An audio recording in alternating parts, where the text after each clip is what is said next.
მიუხედავად იმისა, რომ ფროიდს ბევრ რაღაცაში ეთანხმებოდა და იღებდა მის იდეებს, ერიქსონმა სხვანაირი პერსპექტივით დაინახა ფსიქოანალიზი რა და ის ეგოს მეს წამოწევა და მისი ირგვლივ რაღაცა შემოაშენა ეს თეორია. რამდენად ფიზიკურად იქნება შვილთან წარმოდგენილი შვილის ცხოვრების საწყის პერიოდში ეს ამ თეორიის მიხედვით დრამატულად მნიშვნელოვანია ხოლმე იმ ბავშვის ემოციურ განვითარებაზე. ანუ ესე რომ ვთქვათ, ყველა ეტაპზე ყველა ადამიანი ძალიან დიდი გამოწვევების წინ დგებით და ეს ზღვარის დაცვა ყოველთვის საჭიროა. ფროიდის იდეები გაცდა ფსიქოლოგიის ჩარჩოების და მომიჯნავე სფეროებზეც იქონია გავლენა და პირველი ფსიქოანალიტიკოსები იდეაში უმეტესობა არც ყოფილა ფსიქოლოგი, ხო? მომიჯნავე ფიზიკოსი იყო იუნგი მაგალითად. ჩვენ იდენტობას როცა ვარკვევთ, შეიძლება მაგ ასაკში თინეიჯერობის პერიოდში ბევრი მეგობარი ასე ვთქვათ შევიცვალოთ და მეგობრდეთ აღმოჩნდეს რომ ვერ უგებთ ერთმანეთს და ეგეც მაგითაც ხასიათდება და რა თქმა უნდა არც ეს არ არის მარტივი პროცესი. თანამედროვე ფსიქოლოგიაში ესე მკაცრად ერთი რადიკალური პოზიციიდან აღარაფერს აღარ უყურებს, ხო? გენეტიკაც, სოციალური კონტექსტიც, აღზრდის სტილიც, ყველა ეს მნიშვნელოვანი კომპონენტი თამაშობს გადამწყვეტ როლს და მნიშვნელოვან და თანაბარ როლს ჩვენს განვითარებაში. მოგესალმებით, თქვენ უყურებთ პოდკასტს „ასი ფსიქოლოგიური ტერმინი“, რომელსაც წარმოგიდგენთ ფასკუნჯი ფსიქოლოგიური სივრცე, მე მისი წამყვანი, ფსიქოლოგი მარიამ ნოზაძე ვარ. დღეს ჩემი სტუმარი არის ფსიქოთერაპევტი და ფსიქოლოგიის სკოლა ანიმოტერმის თანადამფუძნებელი შოთა ბერულავა. შოთა, მოგესალმები კიდევ ერთხელ და მადლობა რომ გამონახე და მოხვედი ჩვენ პოდკასტში. პირიქით, მადლობა მოპატიჟებისთვის.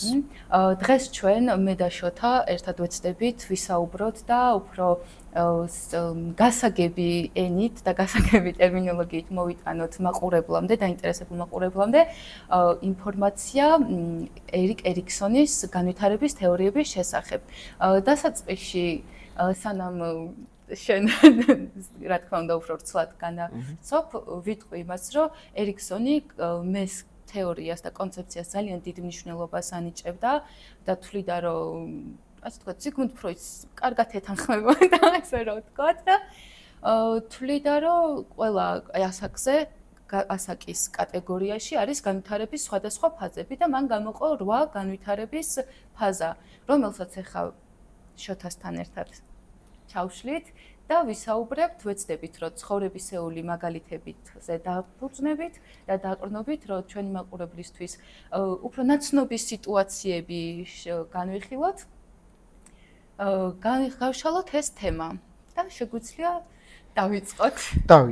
და შესავალში პრინციპში ძალიან სწორი რამდენიმე მომენტი უკვე აღნიშნე. ერთი, ახსენე ფროიდი და ისიც უნდა ვთქვათ, რომ ერიკერიქსონი იყო ფსიქოდინამიური მიმართულების წარმომადგენელი, ზოგადად მხატვარი იყო, საერთოდ არ იყო ფსიქოლოგიასთან ახლოს. და რაღაც გაგებით შემთხვევითად აღმოჩნდა ანა ფროიდთან და გერმანელ ფსიქოანალიტიკოსებთან. ანა ფროიდმა მიიწვია ის ბრჭყალებში მიიპატიჟა ფსიქოანალიზში და დაიწყო ჯერ ვენის ფსიქოანალიტიკურ ინსტიტუტში სწავლა. და მე უკვე ამ მიმართულებით განვითარდა. მიუხედავად იმისა, რომ ერიკერიქსონი მუშაობდა იელშიც და სხვა მნიშვნელოვან უნივერსიტეტებში ბაკალავრის ხარისხი არ ჰქონდა. ანუ ორადორი რამ დაამთავრა თავის ცხოვრებაში, ცოტა სახალისოდ უწერიათ ხოლმე ეს ვენის ინსტიტუტი ფსიქოანალიზის და მეორე აღარ მახსოვს და არ იყო აკადემიური მიმართულებით, არ ჰქონდა ამ გაგებით კლასიკური განათლება მიღებული. და შესაბამისად ხო ფროიდთან გადაჯაჭვული იყო ამ გაგები და იდეაში მისი განვითარების თეორია არ არის გასაკვირი, რომ რაღაცნაირად ეხმიანება ფროიდის ფსიქოსექსუალური განვითარების თეორიას, ხო? ისე ვიტყვი პოსკრიპტუმად, მაგრამ რაღაცნაირად მაინც სადაც არ უნდა წავიდეთ ამ ფროიდის იმას, მაინც ბოლომდე ალბათ მაინც ვერ ავწდებით რაღაცაში. უეჭველი, ანუ როგორც მინიმუმ პატარა გავლენა მაინც ყველგან შეგვხვდება ხოლმე. არ არის გასაკვირი, იმიტომ რომ ამ კაცმა ფუნდამენტურად დიდი სიტყვა თქვა, ანუ არანაირი თავმდაბლობის გარეშე თვითონვე, ხო, ანუ თვითონვე ამბობდა, რომ კაცობრიობას 3 დარტყმა მიაყენეს კოპერნიკმა, დარვინმა და მე, ჩემი ფსიქოანალიზით და ეს არ არის გადაჭარბებული ნათქვამი მე-20 საუკუნის დასაწყისში ფაქტობრივად შეცვალა ბევრი რამ და არა მარტო ფსიქოლოგიაში, ანუ ფროიდი ფროიდის იდეები გაცდა ფსიქოლოგიის ჩარჩოების და მომიჯნავე სფეროებზეც იქონია გავლენა და პირველი ფსიქოანალიტიკოსები იდეაში უმეტესობა არც ყოფილა ფსიქოლოგი, ხო? მომიჯნავე ფიზიკოსი იყო იუნგი მაგალითად, ხო? ანუ სხვადასხვა სფეროს წარმომადგენლები მოვიდნენ ფსიქოანალიზს. შესაბამისად, ხო, გავლენა ცხადია იყო. ამ ბექგრაუნდებით, რითიც მოვიდნენ მე ეს ადამიანები, კიდევ უფრო გაამრავალფეროვნეს იდეაში ფსიქოანალიზი. და ერთი ძალიან შესავალ ნაწილში, ერთიც აუცილებლად უნდა ვთქვათ, როგორი საინტერესოა, აი ვახსენეთ ახლა ფროიდი, ვახსენეთ ანა ფროიდი, ვახსენეთ ერიკ ერიქსონი, რომელიც ჩვენი ამ ვიდეოს მთავარი პერსონაჟია, ხო? ანუ ძალიან საინტერესოა როგორ ახდენს გავლენას ამ ადამიანების პირადი ცხოვრება მათ პროფესიულ ინტერესებზე და პროფესიულ იდენტობაზე. იმიტომ რომ ერიკ ერიქსონს ადვილი ცხოვრება არ ქონია, ხო? ჯერ არც ისე დალხენინ ოჯახში დაიბადა, დედამისს უწევდა აქეთ-იქით სიარული გერმანიის ქალაქებში და მუშაობა, როგორც იქნა მერე დაფუძნდა ერიქსონი და სხვათა შორის მის შვილს აქ დაწერილი, რომ ერიკ ერიქსონის ფსიქოანალიტიკური იდენტობა ვერ ჩამოყალიბდა მანამ, სანამ მან არ თქვა უარი მისი მამინაცვლის გვარზე, იმიტომ რომ ერიკ ერიქსონი თვითონ მოიგონა ეს გვარი, მანამდე იყო ერიკ ჰომბურგერი, მე მგონი სწორად გამოვთქვამ რა. და ეს იყო მისი მამინაცვლის გვარი და შვილი წერს, რომ სანამ ამ გვარზე უარი არ თქვა და არ გადავიდა ერიქსონი გვარზე, მანამდე რაღაცნაირად მისი ეს იდენტობა ანუ იდენტობა გვარის შეცვლასთან როგორც ჩანს პირდაპირ პროპორციული იყო მისთვის და მის შემთხვევაში და იდეაში ზოგადადაც და პრინციპში ხო არის. კარგია ჩვენთვის უკვე დღეს გადმოსახედით. მისთვის ალბათ რთული იყო და ტრაუმული, მაგრამ ნუ ძალიან ხო, ანუ ეს იდენტობის თემაც პრინციპში ახსენე შესავალში, რომ მისი ის არის ხო რაღაცნაირად წყალებში გამოგონება იდენტობის კრიზისი, ეს ტერმინი, ხო და ეს მისი პირადი ცხოვრება, რომელიც ძალიან მნიშვნელოვანი ბევრი დრამატული კრიზისით ხასიათდება, რაღაცნაირად მერე პოვა გაცოცხლება მის იდეებში და თეორიებში. ფაქტიურად შეიძლება ისიც ითქვას, ზოგჯერ რომ არის ხოლმე, რომ როგორ შეიძლება კრიზისი გადავაქციოთ იდეათან განვითარებად. კლასიკური მაგალითია ხო მისი ცხოვრება, ხო, იმიტომ რომ მის თეორიაში ორი ვარიანტი ქონდა ფაქტიურად, ან უნდა ჩავარდნილიყო დეპრესიაში, ან უნდა განვითარებულიყო და მან განვითარების და თან როგორი განვითარების სხვებისგან სოფიო მასშტაბით საქმით რაღაცნაირად დაამტკიცა, რომ რაღაც ესეთი განვითარება ცხოვრების შესაძლებელია მიუხედავად იმისა, რომ ძიმედ დაიწყო. და ეს იდენტობის კრიზისი რადგან შევეხეთ, პრინციპში შეგვიძლია ისიც ვთქვათ, ხო, რომ ეს რაც ახსენე, რომ 8 სტადია არსებობს და მე დაამატეს მე-9-ც, ესე ოფიციალურად არ არის მიღებული, მაგრამ მე-9-საც მიათვლიან ხოლმე პოსტ ერიქსონის მოსწავლეები, თუმცა ნუ კლასიკური გაგებით ხო, 8. და მანდაც მაგ 8 სტადიაზეც რომ დაუკვირდეთ პირველი 6 თუ 5 უფრო ვიწრო ანუ ნახე ასაკობრივი ზღვარი უფრო ჩაშლილია, მერე უკვე ნაკლებად არის ჩაშლილი, ხო? დიდი რეინჯებია წლებში. მაგ ეგეც გვანახებს იმას, რომ ადამიანისგან პიროვნული ან სოციალური განვითარების მთელს ციკლში რამდენად მნიშვნელოვანია ეს დასაწყისი, ხო, საწყისი ეტაპები, ხო? და ერთიც ერიქსონის აი ამ პირადმა ცხოვრებამ, აი ეგოფსიქოლოგია რაც თქვი შენ, ხო, იდეაში ლოგიკურია ეგეც, იმიტომ რომ ანა ფროიდი იყო ეგოფსიქოანალიზის მიმართულების დამფუძნებელი და მისი გავლენა აქვს პირდაპირ ერიქსონს და აი ეგეც იდენტობის კრიზისი, ეგოფსიქოლოგია. მიუხედავად იმისა, რომ ფროიდს ბევრ რაღაცაში ეთანხმებოდა და იღებდა მის იდეებს, ერიქსონმა სხვანაირი პერსპექტივით დაინახა ფსიქოანალიზი რა და ის ეგოს მეს წამოწევა და მისი ირგვლივ რაღაცა შემოაშენა ეს თეორიაც რა და ეგეც ძალიან მნიშვნელოვანია, როგორ გაცოცხლდა ეს პირადი ისტორია მის თეორიულ ნაშრომებში. შეგვიძლია დავიწყოთ. განვიხილოთ. და ოღონდ ესე გავაკეთოთ უფრო საინტერესო ჩემი აზრით იქნება, რომ ეს ერიქსონის თითოეული სტადია არ ამოგვლიჯოთ კონტექსტიდან და თუნდაც ფსიქოდინამიურ ველში რა ხდებოდა ერიქსონის დროსაც სიცოცხლეში, იმიტომ რომ შეუძლებელია მას არ სწონოდა მაგალითად მელანი კლაინის ან დონალდ ვინიკოტის იდეები, ან თუნდაც იგივე ფროიდის, ხო შეუძლებელი. ამიტომ დასაწყისში მაგალითად დაბადებიდან 1 წლამდე პერიოდს რაც მას უწერია, რამდენად მნიშვნელოვანია მშობლების როლი დაბადებისას ჩვილის ცხოვრებაში, ეს ფსიქოანალიზისთვის არ არის უცხო. და eriksonმა კიდე ერთი განსხვავებული შტრიხი შემოიტანა ამ თეორიით იმ გაგებაში, რაც ფსიქოანალიზში არსებობდა. და რა იყო, ხო, ეს დომინანტური ყველაზე მნიშვნელოვანი, ესე ვთქვათ, რაც ობიექტთა ურთიერთობის თეორიის წარმომადგენლებს ჰქონდათ, ხო, ვინიკოტს, მელანი კლაინს, რომ დედას, ამ შემთხვევაში დედას აქვს ფაქტობრივად გადამწყვეტი როლი ჩვილის ემოციური განვითარების საწყის ეტაპზე. ანუ ეს ტერმინი საკმარისად კარგი დედა, good enough mother, ან საკმარისად კარგი გარემო არის ის განმაპირობებელი, რაც ჩვილს უქმნის ხელსაყრელ პირობებს, რომ მის ემოციური განვითარება სწორად დაიწყოს.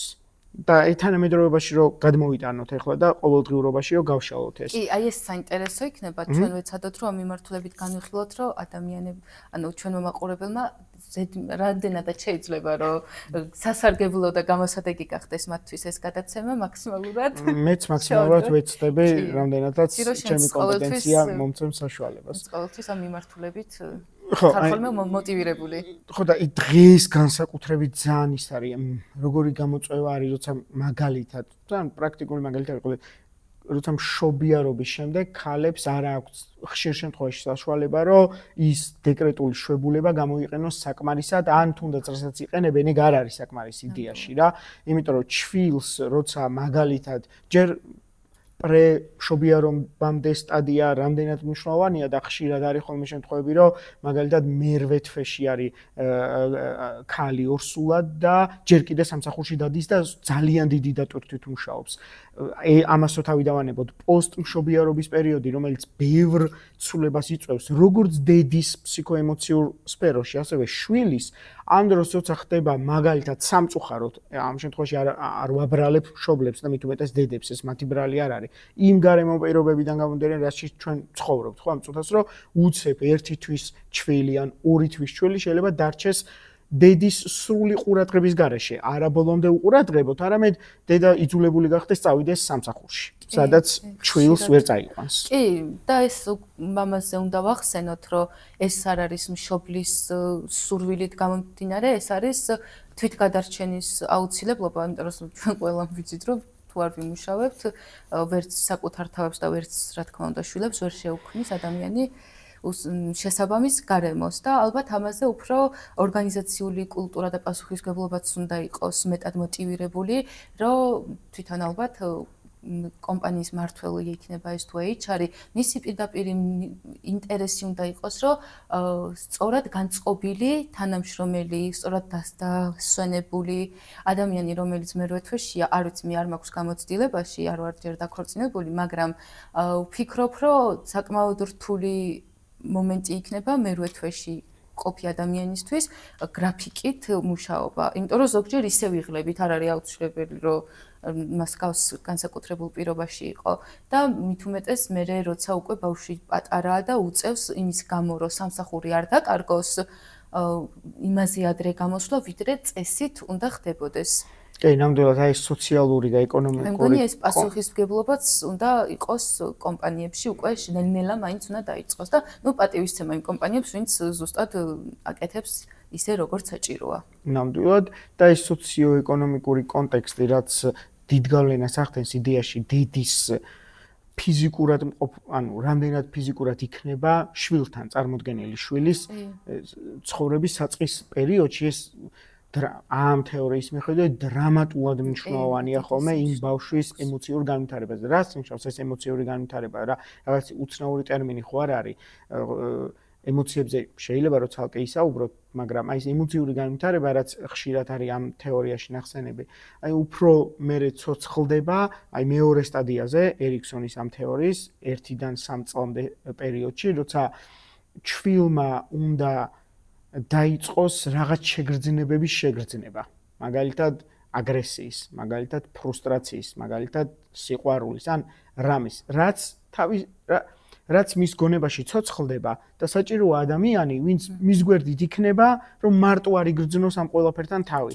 იმიტომ რომ თუნდაც ჩვილი როცა გრძნობს რაღაც აგრესიას, ეს ხო არ არის ლოგიკური, ხო, ამ შემთხვევაში ჩვილის პატარა აგრესია, რომელიც რაღაცაში ვლინდება, მაგალითად კმენაში, ან პატარა გარტყმაში, ან რაღაც, ეს არის რაღაც ინსტინქტურად შესრულებული ქმედებები. აი იქაც კი მნიშვნელოვანია ვიღაც მისთვის სანდო, სასურველი, სიმშვიდის მომგვრელი ადამიანი იყოს, ვინც ამ მის დესტრუქციულ, აგრესიულ ქმედებებზე ექნება სწორი რეაქცია, სწორი და არასწორი ცუდი ტერმინებია, საკმარისად კარგი რეაქცია, რომ ადეკვატური, ხო, აი მაგალითად თუნდაც ჩვილი, რომელიც აი კბენს დედას, ეხლა ცხადია, ხო, დედა ამას არ მიიღებს როგორც შეურაცხყოფად, ძალიან რაღაცა ძალადობის ფაქტს ვერ დავარქმევთ. მიუხედავად იმისა, რომ აღწერილობითად ძალადობაა, ხო, კმენა რაღაც გაგებით. საერთოდ ცალკე აღებული აქტია. ხო, მაგრამ აი თუ კი დედა შეუძლია, რომ შვიდად, წყნარად, ემოციურად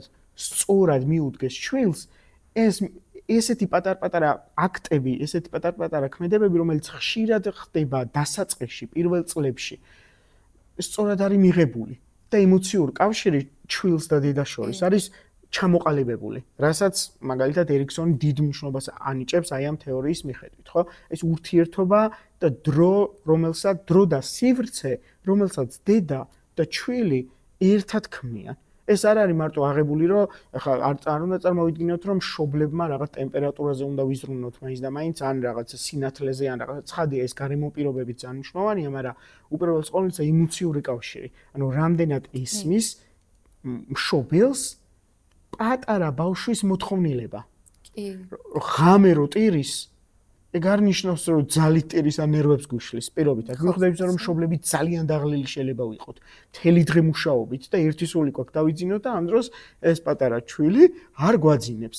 მაგრამ რამდენად გვეყოფა ემოციური რესურსი იმისთვის, რომ გაჩერდი რა, გაუბრაზდეთ. თუნდაც გაუბრაზდეთ რა, ანუ ამ სიტყვებში გამოიხატოს ეს და არ გამოიხატოს უგულვებელ ყოფაში. აი გადაულის გაჩერდება თავის. და ალბათ ისიც უნდა აღვნიშნოთ, რომ ჩვილი რა თქმა უნდა ამ სიტყვებს ვერ ამოიცნობს, მაგრამ ემოციას, რომელსაც ჩვენ გავცემთ და რაველსაც შევქმნით ემოციურს, ამას აუცილებლად იგრძნობს, იმიტომ რომ როგორც ჩვენთვის ცნობილია, ნაყოფი მუცლად ყოფნის დროსაც კი ხდება, მშობელი კომფორტულად ატარებს ამ ორსულობის პერიოდს თუ სტრესში და აი წეღან რატოც წამოვჭერით საუბარი, რომ ბოლო თვემდე არ არის სასურველი მუშაობა და დასვენებულ მასში იყოს, მერე მაინც ხდენს ძალიან დიდ დროს. ეგ კი არა, როგორც ბევრი კვლევა ადასტურებს კიდეც ჩვენ სანამ ვიბადებით, ბავშვი სანამ დაიბადება, მის დედაზე რო იყო მისი ბებია ორსულად, იმ დროიდან აქვს რაღაც ცნობიერება და რაღაც რა თქმა უნდა ეხლა ეს მახსოვრობაზე არ ვსაუბრობ, სხვა ცნობიერებას. აი და წარმოგიდგენ რამხელა აი ბებიის ორსულობის დროს, როცა მისი დედი საშვილოსნო ყალიბდებოდა, სადაც მერე თვითონ გაატარა, აი ამხელა დიდი მნიშვნელობა აქვს და არ არის ბავშვის ზრუნვა არ იწყება მარტო და მისი დაბადების იმიდან. და სხვა შორის არ მეშლებოდეს და აზიურ კულტურაში რამდენიმე ქვეყანაში მე მგონი ერთ-ერთი ჩინეთია, აი თუ ვცდები შემისწორებენ მაყურებლები აუცილებლად და დავწერენ კომენტარებში, რომ ის 9 თვეც ეთვლებათ ასაკში.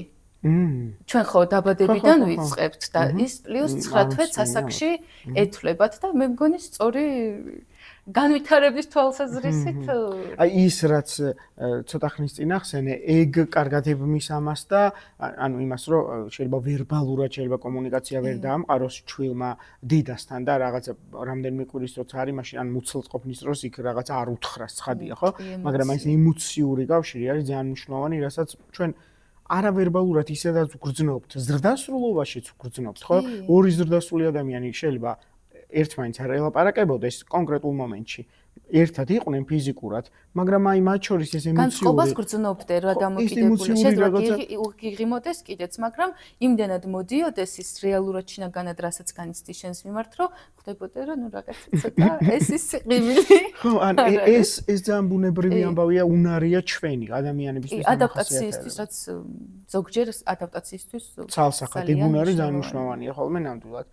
და ამის ეხა თუ კი მაგალითად პირველი და მეორე სტადია არის უფრო მეტად მაგალითად მაყურებლები თუ გაეცნობიან უფრო დეტალურად აღმოაჩენენ რომ აქ ჩვილისთვის დიდი მნიშვნელობა არ აქვს გარე სოციუმს.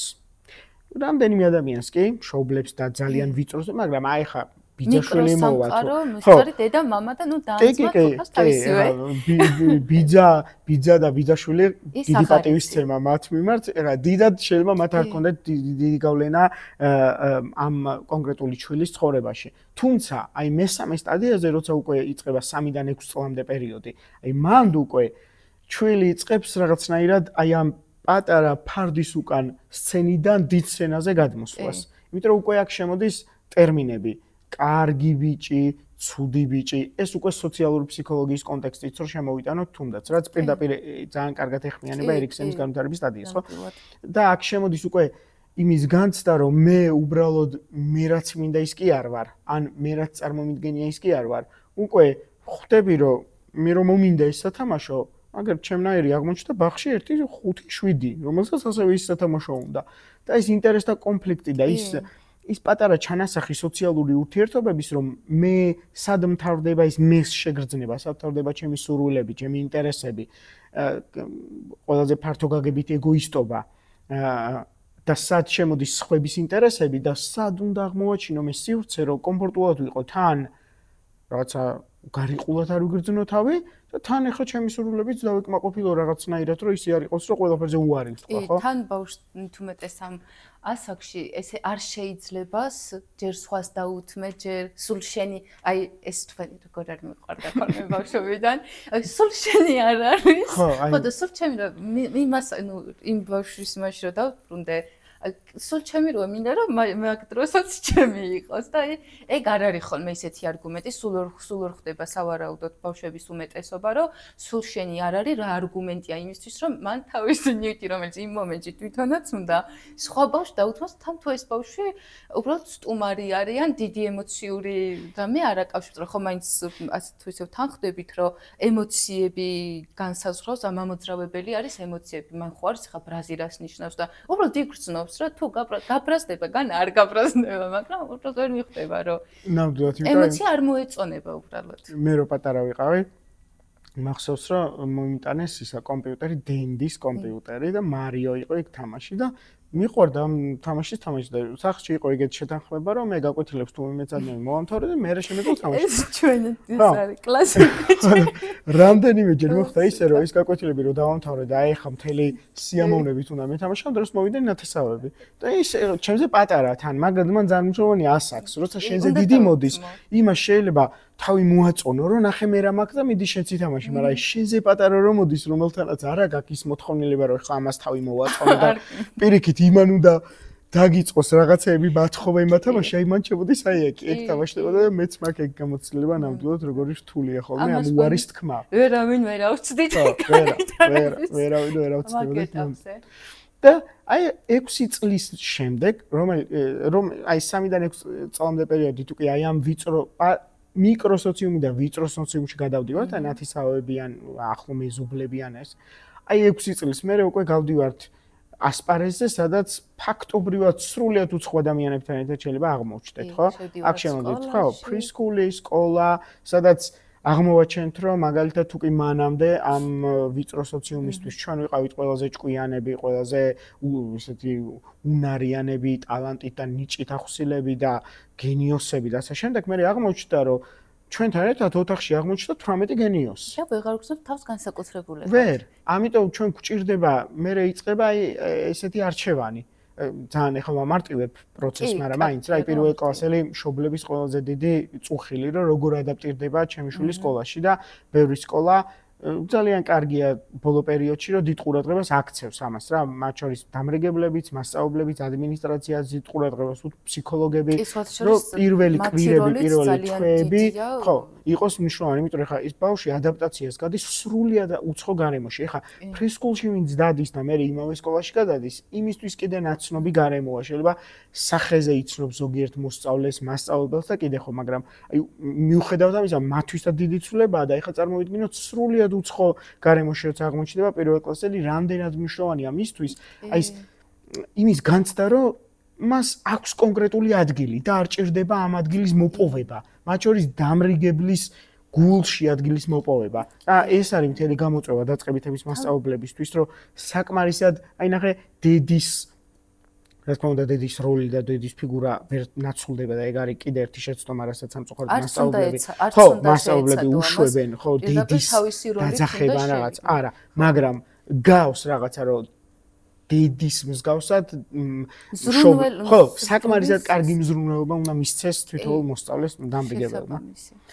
კი, მანდაც სხვა არის ანუ ესე რომ ვთქვათ, ყველა ეტაპზე ყველა ადამიანი ძალიან დიდი გამოწვევების წინ დგებით. და ეს ზღვარის დაცვა ყოველთვის საჭიროა. თუნდაც ახლა ძალიან კარგი მაგალითი მოიყვანე შენ. ეს მასწავლებელი, რომელიც ემპათიაში, რა თქმა უნდა, ემპათიური უნდა იყოს, ეს ალბათ ერთ-ერთი საბაზისო და სავალდებულოც კი არა მასწავლებელს, არაემპათიური მასწავლებელი უბრალოდ არ გავყვები, არ ჩაუყვები, არ მინდა რომ წარმოვიდგინე როგორი შეიძლება იყოს და ბავშვთან შეიძლება აი მანდ დაიცვას რომ შეიძლება დედის როლში შევიდეს, მე იმ ბავშვს გაუჩნდეს შესაბამისი მოლოდინი, რაც დედისგან შეიძლება ამ ბავშვმა მასწავლებლმა რაღაც მომენტში სხვა ბავშვზე გააკეთოს, მე უფრო მეტი აქცენტი, იმიტომ რომ მე იმას დასჭირდეს და ეს შეიძლება პატარა მცირე ტრავმა ან ზომას რა თქმა უნდა ესე ვერ გავსაზღვროთ, ტრავმულიც კი აღმოჩნდეს და მიტოვების და უარყოფილის ისიც დაუტოვს და ამიტომ არის უდიდესი მნიშვნელობა, რომ მართლა მას შობლის როლში კი არ შევიდეს, მასწავლებელი იყოს მასწავლებლის როლში, ოღონდ თანაბრად და იმიტომ არასდროს გონი არავის არ გვიყვარდა, როცა ბავშვების გამორჩევა იცოდნენ ხოლმე. აი, თანაბარი პირობებით უნდა იყოს. შენ შეიძლება რა თქმა უნდა ადამიანი ხარ, მასწავლებელი ხარ თუ ფსიქოლოგი არ აქვს, ადამიანი ხარ და შენი პირადი ემოცია შეიძლება გაგიჩნდეს მეტი და ვიღაცის სხვა ბავშვის მიმართ ნაკლები, თუმცა ეს ამის უფლება გაქვს და ამ ემოციას შეიძლება ვერ გააკონტროლო, მაგრამ გამოხატულებაში არ უნდა იყოს ესე, იმიტომ რომ მე თანატოლებშიც ახდენს ურთიერთახქმის პრობლემა. შეიძლება მარტო მაგიტო იყო გარიყული კლასიდან, რომ მასწავლებლების ფავორიტი მოსწავლე შენ ხარ და რეალურად ამას ცუდს უკეთებენ და არა კარგს. ამიტომ ძალიან დიდი როლი აქვს პედაგოგს და დიდი ზღვარი ან საკმაოდ უნდა გაკონტროლდეს თვითონ ეცადოს რომ გაკონტროლოს რომ არც სხვას დააზარალებს, არც საკუთარ თავს და არც იმ გადაჭარბებული ყურადღებით იგივე ამ ობიექტს გადაჭარბებული ყურადღებით. ნამდვილად აბსოლუტურად გეთანხმები, რომ ძალიან მნიშვნელოვანია დამრიგებლის და მასწავლებლების დამოკიდებულება თითოეული მოსწავლის მიმართ და იმის გააზრება, რომ ინდივიდუალურად მიუდგნენ თითოეულ მათგანს და არ წარმოიდგინონ რაღაცა ერთ ყაიდაზე მოჭრილი ადამიანები, ხო? კი, აი ხა უცბად ვიტყვი, უნდა ვთქვა. აი თუ გახსოვს, ნუ პრინციპში შეიძლება შენთვის ეგ კარგი იყო. აი ადრე მასწავლებლების უმეტესობას რატომღაც ბიჭი მოსწავლეები ბევრად უფრო უყვარდათ ხოლმე. ვიდრე გოგო თუ კარგად სწავლობდნენ. არა, აი ისიც იყო, ცელქია, მაგრამ ნიჭიერია და მაინც ფეივორიტი იყო ხოლმე. მე მქონდა რა, ან თუ კარგად სწავლობდნენ, მაშინ ძალიან მოსწონდათ. კი და აი ესეთებიც იყვნენ. მე რო ანუ გოგოს რო იმის მე ასეთი გაეკეთებინა, რაც საძულველი იქნებოდა. რა თქმა უნდა, ყველა კიდევ კარგი, ყველა შემთხვევაში ესე არ იყო, მაგრამ აი უმეტესად, აი მე და ჩემი მეგობრებიც ვიხსენებდით ცოტა ხნის წინ რაღაც სკოლის ამბებს და სხვადასხვა სკოლებში დავდიოდით ყველანი და აი ყველასთან იყო ეს რომ რატომღაც ბიჭი მოსწავლეები უფრო ისეთები იყვნენ ფავორიტულები. რა თქმა უნდა კიდევ კარგი ყველა მასწავლებლის არა, მაგრამ ნუ რაღაცა ეს მაინც სქესის მიხედვით ეგეც არ არის უცხო სამწუხაროდ ჩვენი საგანმანათლებლო სისტემისთვის. ეს 6-დან 12 წლამდე პერიოდი უკვე როცა უხეშად რა თქმა უნდა ეს ასაკები არის ძალიან პირობითი ცხადია და მათ შორისერიქსონის თეორიის როცა ზუსტად 6 წლის დაბადების დღე რო გაქვს და 6-ის გახდები მაშინ არ იწყება და ცხადია 12-ის რო 13-ის რო გახდები ზუსტად მაგ დღეს არ თავდებათ ცხადია და მათ შორის აიერიქსონის თეორიის კრიტიკა ბჭყალებში რაღაც გაგებით ეგეც იყო რომ ეს მკაცრად წარმოდგენილი ასაკობრივი ზღვარები ცხადია რომ არ არსებობს მიუხედავად იმისა რომერიქსონს ასე მკაცრად არ კატეგორიზება არ გაუკეთებია დაახლოებით წერდა ისიც ხო და ასევე კრიტიკა იყო ის რომ ამ თანმიმდევრობით შეიძლება არ განვითარდეს განვითარება შეიძლება რომ რომელიღაცა სტადია აირიოს სტადიების თვის დამახასიათებელი პროცესები. ანუ ვიღაცამ ვინც გაიარა პირობითად ლატენტური პირობითად ვამბობ, იმან გაიაროს უდრო გვიან ან ადრე და ასე შემდეგ. ესე მკაცრად შეიძლება არ იყოს ყველა შემთხვევაში მიბმული ის პროცესები, რაც კონკრეტული ასაკისთვის არის დამახასიათებელი ყველა შემთხვევაში. შესაძლოა რომ რაღაცა ისინი გამოტოვოს კიდეც ადამიანმა. უბრალოდ მაგაში არ ვიცი, ცუდია, არ ვიცი. კარგი ის არის რომ მე ასაკში მას რა თქმა უნდა ვერ აინაზღაურებ ის უკვე გამოტოვებული არის და იმათ უკვე ჩამოგაყალიბა რაღაც არასაკმარისად დაკმაყოფილებული. ხო, ეგრე შეგვიძლია ვთქვათ ეგეც. და აი ეს 16-დან 12 წლამდე პერიოდი უფრო მეტად არის იმის ცდა და შეცდომების პერიოდია რა. მაშინ აღმოაჩენ რომ რაღაცები არ გამოგდის და აი ამ ფრუსტრაციებთან გამკლავება ხდება ყველაზე მნიშვნელოვანი. აი საკუთარი თავის აღმოჩენა, რისი გამკეთებელი ხარ და რა შეგიძლია გააკეთო.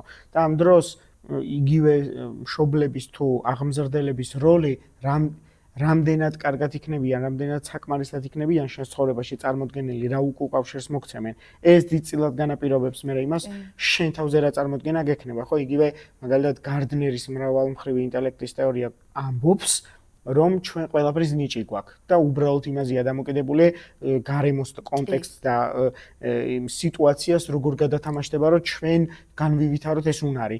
მაგრამ სხვა თეორიის წარმოადგენლები გვეუბნებიან არა, მხოლოდ აღზრდის სტილს აქვს, ხო, გადამწყვეტი მუშაობა ზოგიერთი ამბობს, არა, მხოლოდ პიროვნულ თვისებებს, ხო, ესე თანამედროვე ფსიქოლოგიაში ესე მკაცრად ერთი რადიკალური პოზიცია და აღარავინ აღარაფერს აღარ უყურებს, ხო? გენეტიკაც, სოციალური კონტექსტიც, აღზრდის სტილიც, ყველა ეს მნიშვნელოვანი კომპონენტი თამაშობს გადამწყვეტ როლს და მნიშვნელოვან და თანაბარ როლს ჩვენს განვითარებაში. ამიტომ ეს 6-დან 12 წლამდე პერიოდში, როცა ჩვენ ვიწყებთ აი ამ გარისკვებს და მე სავარაუდო მარცხების მიღებას, არის მნიშვნელოვანი რომ ვისწავლოთ თან ამ მარცხებთან გამკლავება, ხო და მხოლოდ გამარჯვებულებად ყოფნა არ უნდა იყოს პრიორიტეტული და მნიშვნელოვანი. ანუ მომემზადოთ ცხოვრებაში, ნამდვილ ცხოვრებაში შესაძლოა. ხო, იმიტომ სკოლა ხო ეგ არის. ხო, მთელი არსი სკოლის ეგ არის, ხო? რომ ჩვენ ვისწავლოთ რეალურ ცხოვრებას, მივუახლოვდეთ რეალურ ცხოვრებას რა. სკოლის დამთავრების შემდეგ ჩვენ უკვე ვიწყებთ იმას, რისთვისაც წესით მოგვამზადებდეს სკოლა, ხო? მაგ მარცხებისთვის ან წარმატებისთვის თუნდაც რა. და ეს შემდეგი სტადია, რომელიც პრინციპში ყველაზე ესეთი турბულენტური სტადიაა, ხო? თინეიჯერობასაც ეძახიან და 12-დან 19 წლამდე ასაკი, ხო? და ეს თინეიჯერობაც ან გარდატეხის ასაკიც, აი ეს ტერმინები ხშირად მხოლოდ აი ამ ტერმინებად რჩება და არ განმარტავთ ხოლმე რას ნიშნავს, ხო? ვამბობთ, რომ ბევრი ცვლილება ხდება. ან მაგალითად ხშირად არის ესეთი შეფასება, რომ გარდატეხის ასაკშია გაუვლის. აი ეს თინეიჯერია, ან რაღაც ეგეთი, ხო? ანუ ამ დროს თითოეული ინდივიდის ცხოვრებაში იმდენად დიდი ცვლილებები ხდება, რომ ასე რომ ვიღაცამ თქვას ჩემზე, რომ გავიგო, რომ არა უშავს გაუვლის, მინიმუმ პატივისცემა და მეკარგება იმ ადამიანის მიმართ, ესე იგი ის ვერ აღიქვავს შენთვის იმ უფროსისთვის, რომ ძალიან მარტივი რაღაც ხდება, ჩემთვის ცხოვრებაში, ანუ სამყარო ინგრევა იმ წამს და შენი ესეთი შეფასება, რომ გაგივლის, არ არის აბსოლუტურად მისაღები ჩემთვის, იმიტომ რომ ვერაფერს ვერ ვხვდები, რატომ ეუბნები მაგას. და ამიტომ მნიშვნელოვანია ზრდასრულებმა გავიაზროთ, რომ ეს თინეიჯერობა ნიშნავს ცვლილებებს სხვადასხვა განზომილებაში. რა არის ეს განზომილება? ერთი ყველაზე მარტივი არის ფიზიკური, ხო? ჩვენი სხეულის ფორმები იცვლება თინეიჯერობისას რადიკალურად, ხო? მეორე განზომილება არის სოციალური, ანუ ვიწრო სოციუმიდან დიჩი გავდივართ, მესამე არის ემოციური. ჩვენ ხვდებით, რომ ძალიან ხშირად თინეიჯერების გვეცვლება ეს ემოციები, ხო? მუდმივად გუშინ კარგ ხაზიაზე ვიყავით, დღეს აღარ. გუში რაღაც მომწონდა, დღეს აღარ. გუში რაღაცას ვფიქრობდი, დღეს აღარ ვფიქრობ. ანუ ეს ცვლილებები არის ბუნებრივი და ამაზე სწორი რეაქცია უნდა მივიღოთ გარემოდან. კი, მეგობრების და მეგობრება და შორებაც მაგ ასაკში ხდება, როცა ვარკვევთ ჩვენ იდენტობას, როცა ვარკვევთ, შეიძლება მაგ ასაკში თინეიჯერობის პერიოდში ბევრი მეგობარი, ასე ვთქვათ, შევიცვალოთ და ვმეგობრდეთ, აღმოჩნდეს, რომ ვერ უგებთ ერთმანეთს და ეგეც მაგითაც ხასიათდება და რა თქმა უნდა არც ეს არ არის მარტივი პროცესი, იმიტომ რომ შეიძლება ჩვენივე სურვილით ჩორდებით იმ მეგობარს, მაგრამ მაინც დანაკარგი არის და დანაკარგი მაინც მარტივად აღსაქმელი არ არის და იქ როცა მოვა დასრული, რომელიც ბავშვის თუ თინეიჯერის თუ მოზარდის აღქმაში მისი პირველი საფორთე მხარდამჭერი უნდა იყოს და ისეთ კომენტარს აი შენ ძალიან კარგად აღნიშნე წახან უკეთებს რომ თითქოს სულ ერთი და უნიშნელოა მისი განცდები და პრობლემები რა თქმა უნდა შეიძლება თვითშეფასების პრობლემაც გამოიწვიოს შეიძლება საკუთარი მეკონცეფციაში შეჭრის შეეპაროს ანუ თვითაღქმაში და საერთოდ რაღაც გააჩნია რა თქმა უნდა ესეც ინდივიდუალურია თუმცა ჩვენ კვლევებიდან და ძალიან დიდი ხნის კვლევებიდან და საკმაოდ სანდო სპეციალისტებიდან ვიცით, რომ ასეთი სულ მცირე რაღაცეებით სახდენს გავლენას, იმიტომ რომ ბევრი მშობელი ვერ ხვდება რა მომენტში შეიძლება დაეშვა შეცდომა და თქვათ რატოა თქვათ ბავშვი რაღაცა ამ უკვე ცოტა დიდ ასაკში გამოწვევის წინაშე. აი ამბობენ ხოლმე, მე ხშირად მაქვს შემთხვევა, როცა ამბობენ, რომ აი არასდროს მიცემია, არასდროს ესე არ დამისჯა, კუთხეში არ დამიყენებია. მე გადავლენ ხოლმე, რომ აი არც მე ვეწე, აი არც მამა ყავს ლოთი, ანუ გარემოს კლასიკური რაღაცა პოტენციურად პოზიტიურ გარემოთ რაც ითვლება რა, არ ვეწევით, არ ვსვათ, არ ხმაურობთ და ბავშვი არ გვიცემია და ესე იგი რა ხდება, რა არის პრობლემა. იმდენად პატარა გამოწვევამ შეიძლება ცუდი რეაქცია იქონიოს უკვე შემდეგ გამოვლინებებში, რომ აი თუნდაც ბავშვი როცა მივა დედასთან და დედას ყავს, თუნდაც მოდი მამა იყოს, კაცო, სულ დედაზე რატო ვიშვერთ ხელს? ბავშვი მამას ყავს, სტუმრად თავისით მოკაცები თქვათ და არ ვიცი, ფეხბურთს უყურებენ და ამ დროს ბავშვმა დახატა ნახატი და უნდა რომ ზუსტად იმ მომენტში ეს ბავშვი ვერ აღიქვავს, თუნდაც თინეიჯერი შეიძლება, რომ იმ მომენტში მისი მამამ უნდა უყუროს ჯერ ფეხბურთს, მერე განიხილოს ეს გოლები მეგობრებთან, ანუ რა თქმა უნდა ესე ხო არ დახატა და უნდა რომ დემონსტრირება მოახდინოს შექება და იმსახუროს სწავლობს მორჩა და სულ ეგ ჭირდება და აი ამ დროს როცა მამას ძმაკაცები ყავს და ეს ბავშვი მოდის და თავის ნახატს ანახებს, მამა ეუბნება რომ 1 წუთი, აი ეხლა 15 წუთი მექნება ცოტა ხანში შენთვის და ბავშვმა შესაძლოა ამ მომენტშიც კი იგრძნოს უარყოფა და თავისი უმნიშვნელობა და ამას რამდენი დეტალ მომენტი შეიძლება იყოს ადამიანის ცხოვრებაში ესეთი და ესეც კი გავლენას ახდენს ბავშვის თვით შეფასებაში და შემდეგში ხავ თრათ ტრავმას თუ არ დავარქმევთ მიახლოებით შეიძლება რაღაცა ესეთი ეპიზოდები გქონდეს და ამას არ თვლიან ხოლმე ძირითადად გონია თუ ცემაა და რაღაცა ესეთი გრანდიოზული ნეგატიური მოვლენები, რაც შეიძლება აზარალებდეს. კი, ნამდვილად ხშირად არის ეგეთი შემთხვევა, რომ ეგეთ რადიკალურ ქმედებებს თუ არ აქვს ადგილი, გონიათ რომ ყველაფერი კარგადაა. თუმცა ეს დეტალები არის მნიშვნელოვანი და მნიშვნელოვანია ის ტერმინი, რაც შენ ახსენე ახლა იდენტობა, ხო? იმიტომ რომ ის შესავალში რაც თქვი, ერიქსონის საავტორო ტერმინი იდენტობის კრიზისი ყველაზე მეტად სწორედ აი ამ ფაზას მიუდგება, ხო? იმიტომ რომ იდენტობის კრიზისი ნიშნავს, რომ თინეიჯერის ცხოვრებაში ჩნდება კითხვა, ვინ ვარ მე და რა მინდა საერთოდ ამ ცხოვრებაში. ეს ორი იმდენად ფუნდამენტური და საშიში შეკითხვაა მისთვის, რომ ამ კითხვებზე ხა მარტივი პასუხი, რომ მიდი გადაგივლის გარდატეხის ასაკში ხარ, ეს არაფერში დაეხმარება მას. და ეს პრინციპში აი აქ მთავრდება ერიქსონის სტადიასა და ფროიდის ფსიქოსექსუალური განვითარების სტადიებს შორის ასაკობრივი გადაკვეთის წერტილი, ხო? იმიტომ რომ ჩვენ ვიცით, რომ ფროიდმა დაბადებიდან დაახლოებით გენიტალური სტადია აი ამ 15, 17, 18 წლამდე მოიტანა. ერიქსონი აქ არ გაჩერდა. და ერიქსონმა გააგრძელა ეს ასაკობრივი ზღვარი, ხო? და გადაიტანა ჯერ 18-დან 25-26 წლამდე, სადაც უკვე აი ამ რაღაც სერიოზული ბრჭყალებში, სერიოზული ურთიერთობების ფაზა, სადაც დგება, სადაც მათ შორის თანამედროვე რეალობაში აი პროფესიული განვითარების თავის დამკვიდრების, რაც სხვა სტადიებზე ისედაც ხდება, უბრალოდ აქ მასშტაბი და ხარისხი იზრდება, აქ მოდის ეს განვითარება და 26-დან მერე 50 წლამდე კიდე ერთი სტადია რაც არის, უკვე იწყება აი ეს აქამდე დაგროვილი სოციალური კაპიტალიზმი, ინტელექტუალური კაპიტალიზმი რაღაცის ბოლომდე გაცოცხლება ცხადია ხა მაყურებლისთვის ვამბობ, რომ ეს ძალიან მოკლე და გამარტივებული აღწერა არის ამ თეორიის, არ უნდა წარმოვიდგინოთ ესე მარტივად, ძალიან საინტერესო წერს თვითონ და მათ შორის თეორიის განმარტების შესახებ სტატიებიც არის და იქაც შეგიძლიათ ამაზე მიიღოთ ინფორმაცია და ჩვენ ხვდებით უკვე რომ აი ბოლო სტადიებს შორის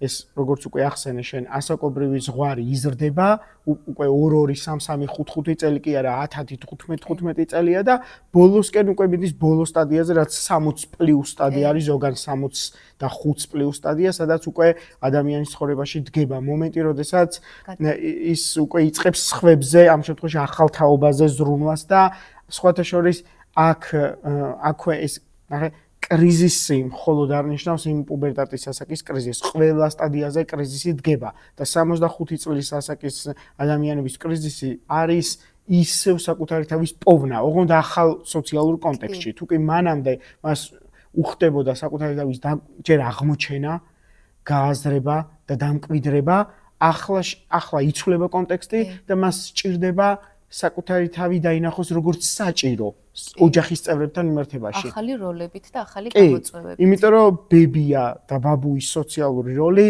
არც ისე მომხიბვლელი შეიძლება არ იყოს ერთი შეხედვით, იმიტომ რომ ახლავს საფრთხე, ახლავს კრიზისი, რომ შენ შეიძლება ვიღაცას აღარ ჭირდებოდე. ეს ძალიან მტკივნეული ამბავია.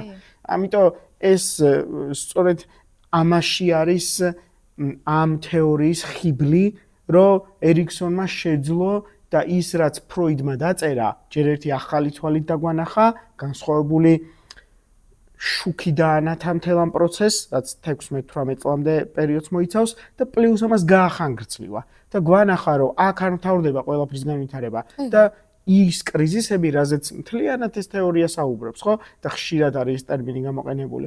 გრძელდება მათ შორის 60 და 65 წლის ასაკის ადამიანებში და ჩვენ ვიცით, ხო, ცხოვრების ბოლომდე ესე რომ თქვა, ცხოვრების ბოლომდე რაღაცა სხვადასხვა, მაგრამ ყოველთვის გამოწვევის წინაშე. იმიტომ რომ ეგ საჭიროებები, რაც ნებისმიერ ასაკში ჩვენ გვაქვს, სოციალურ კონტექსტში იქნება თუ ბიოლოგიურ კონტექსტში იქნება თუ ასე შემდეგ, გვაქვს. ეგ არ ქრება. და სხვადასხვა უბრალოდ გარემოება იცვლება, ობიექტები ჩვენს ირგვლივ, ანუ ადამიანები იცვლებიან, ახალი ადამიანები შემოდიან ან ქრებიან და შედეგად ახალი რაღაც კავშირები, სოციალური კავშირები იბადება, ახალი კონტექსტი იქნება და შესაბამისად ახალი საჭიროებები დგება. ნამდვილად და ასევე 60 წელი და პლუსი უსასრულოდ ინდივიდუალურია, რა თქმა უნდა, ყველა შემთხვევაში. ეგ ნამდვილად ინდივიდუალურია. არის კიდევ ალბათ იმის გადააზრების ის, რამდენად სწორად ვიცხოვრე და რამდენად სწორად გავატარე ჩემი ცხოვრება. და ანუ ალბათ ეს აქაც მაინც ახალი როლები და ახალი კითხვის ნიშნები შემოდის და შეიძლება აი ადამიანი ბავშვი რო განვითარებას იწყებს და ვინ ვარ მეს თითქოს იმის ცოტა სხვანაირი ფორმულირება, რამდენად ვინ ვიყავი, სადამდე მოვედი და რამდენად სწორად ვიცხოვრე და ვიცხოვრე ალბათ მინდათი თუ მინდა გავაკეთო თუ უნდა გავაკეთოთი ვიცხოვრე, ალბათ ესეც კიდე მე ალბათ მაგის გადააზრება ჯერ ჩვენ არ გვიწევს, მაგრამ ალბათ მე მგონია რომ ალბათ მაგის გამოწვევის წინაშეც დგებიან ადამიანები. ეგ ძალიან მომეწონა ეხა რაც ახსენე რა ვინ ვარ მე და მე უკან რეტროსპექტიულად შეხედვა რა გავაკეთე და ვინ ვიყავი. ეგ ძალიან საინტერესო და იდეაში ეგეც ძალიან მტკივნეული პროცესია და ეგეც როცა ჩვენ საუბრობთ კრიზისზე, ეგეც ერთ-ერთი გამოვლენაა, იმიტომ რომ პასუხი კითხვაზე ვინ ვიყავი და რა გავაკეთე და მინდა იყო თუ უნდა, საკმაოდ მტკივნეულია მაგაზე ფიქრი და აღიარება. კი. ნამდვილად. მადლობა შოთა. ძალიან საინტერესო სტუმარი იყავი. მე ვფიქრობ, რომ მაყურებელსაც მოეწონა და გადაცემა და ბევრ სასარგებლო ინფორმაციას აიღებს. მე კი გემშვიდობებით და გამოიწერეთ ჩვენი სოციალური ქსელები, კომენტარის ველში დაგვიტოვეთ კითხვები და ტერმინები, რომლებზეც გინდათ რომ შემდეგ გადაცემებში ვისაუბროთ. ასევე შეგიძლიათ გაგვიზიაროთ თქვენი მოსაზრება, ვის ისურვებდით შემდეგ სტუმრად. ნახვამდის. ნახვამდის, მადლობა.